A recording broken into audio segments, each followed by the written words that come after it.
ایک بزرگ تھے، ہر وقت اللہ سے عافیت مانگتے تھے۔ لوگوں نے پوچھا، لوگ ان کو صالح جانتے تھے، نیک سمجھتے تھے کہ حضور آپ اور کوئی دعا مانگتے نہیں، عافیت ہی مانگتے ہیں۔ فرمانے لگے میں مانگا کرتا تھا شروع میں، بعد میں خیال آیا۔ فرماتے میں مزدوری کرتا تھا، ایک جگہ پہ ڈیوٹی کر رہا تھا تو تھک گیا، اور وہ جو کام لینے والے لوگ تھے ان کا رویہ بھی بڑا ترش تھا، تکلیف ہوئی تو میں نے اپنے مالک کی بارگاہ میں عرض کی، مالک اگر 2 روٹی بغیر مجھے مشقت کے مل جائے دن میں۔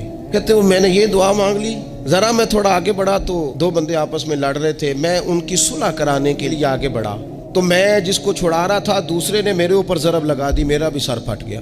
تھوڑی دیر کے بعد وہاں پولیس آ گئی، وہ تینوں کو لڑنے والا سمجھ کے اٹھا کے لے گئے، مجھے جیل ہو گئی۔ 2 روٹیاں بغیر مشقت کے روز ملنی شروع ہو گئی۔ کہتے ہیں وہ 2 روٹیاں روز ملتی، کوئی کام نہیں کرنا پڑتا تھا، پر جیل ہو گئی۔ پھر کچھ عرصے کے بعد میں نے سوچا کہ یار یہ دعا تو قبول ہو گئی نا تیری، اب تو اگر اس پر کوئی الگ بات کرے گا تو وہ تو غلط کرے گا۔ کہتے پھر خود ہی میرے دل میں اللہ نے بات ڈالی اور میں نے عرض کی، مالک 2 روٹیاں نہیں، مجھے تو عافیت چاہیے۔ فرماتے پھر خدا نے کرم کیا، کہاں سے اسباب بنے میرے جیل سے چھوٹنے کے، کون کون میرے ضمانتی بنے اللہ ہی جانتا ہے۔ فرماتے ہیں دروازے بھی کھل گئے، رزق بھی ملتا ہے، صحت بھی میسر ہے، سجدہ بھی کر لیتا ہوں۔ اب سمجھ آئی ہے رب سے جب بھی مانگنا ہے عافیت ہی مانگنی۔